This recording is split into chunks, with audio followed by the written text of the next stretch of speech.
Hi, Stephen here from Faded Crossings. I'm going to inaugurate a series that deals with the moon in each of the signs. And the structure is going to go like this. First, there will be a video saying something about the moon in the element of that sign, with the following video discussing the characteristics of the moon in the sign itself. And I'm doing it this way because I'm convinced that the key or the best way to approach interpreting planets and signs is to think in terms of the element and the mode. So I would want to touch on these factors before actually talking about any planet in any sign.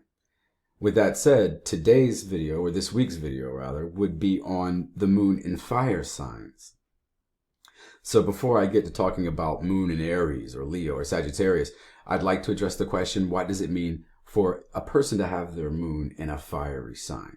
And bearing in mind that our moon is a symbol of our natural instincts, how we naturally and instinctively react, what we have a natural talent for. And it comes about this way because the moon is that symbol showing our soulful attachments. So the moon in any sign, in this case a fire sign, is going to show literally what the past lives were like. Perhaps there was one past life in a war, another past life as an important person of some sort, be it a celebrity or a city official or what have you.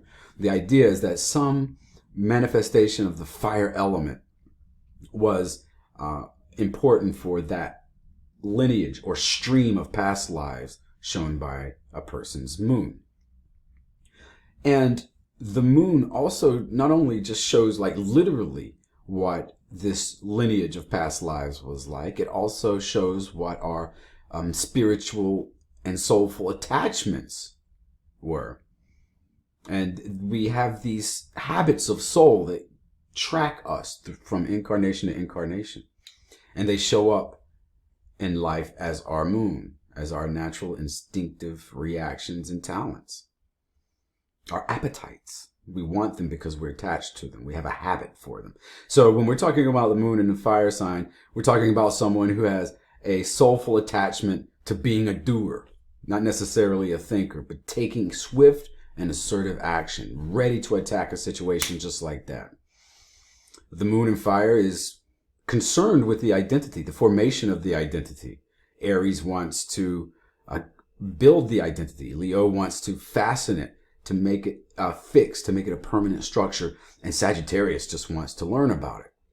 But there is this attention or focus on the self. Even if the person is shy because of the rest of their chart, there is a focus on working on the identity somehow. In higher evolved types of moon and fire types, the focus is on self-improvement, perhaps breaking one's attachment to egocentrism, breaking one's attachment to the identity, and having some kind of hand in modifying it.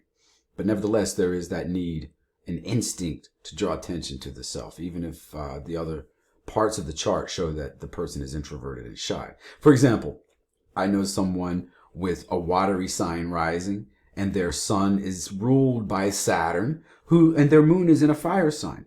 So the watery sign rising and the Saturnian content of that sun makes the person a bit of an introvert. And yet when you trigger the individual's passions, music, hobbies, whatever, when you trigger the person's passions, then you see the passion come out from the moon.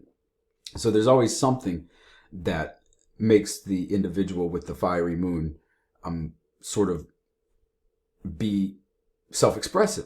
It makes them want to kind of exuberantly express the self. That's the moon and fire. And for that reason, the fiery moon needs to have a steady source of fuel on hand so that it can replenish itself. Not only is the fiery moon fearless, but it's always hungry for something, for a person or for a hobby or an object. And it's not always just one thing. It can be many different things that the person has a hunger for, but that's exactly what it is, a hunger. Of them all, the moon in Leo is probably more prone to get fixated on the pursuit of one thing. The cardinal moon would have more than one project going on, but still the main point is that fire wants to eat up everything. And fire is very purposeful. And so the fiery moon person usually has some desire that they want pretty bad. Also, they kind of incline towards being loners. Not all of them. I'm not saying that a fiery moon cannot be in a relationship, but there can often be some problems blending with others. The fiery lunar type doesn't really merge readily with other people. They usually want independence. They're very proud people, very noble, and they are not the type to just blindly follow someone.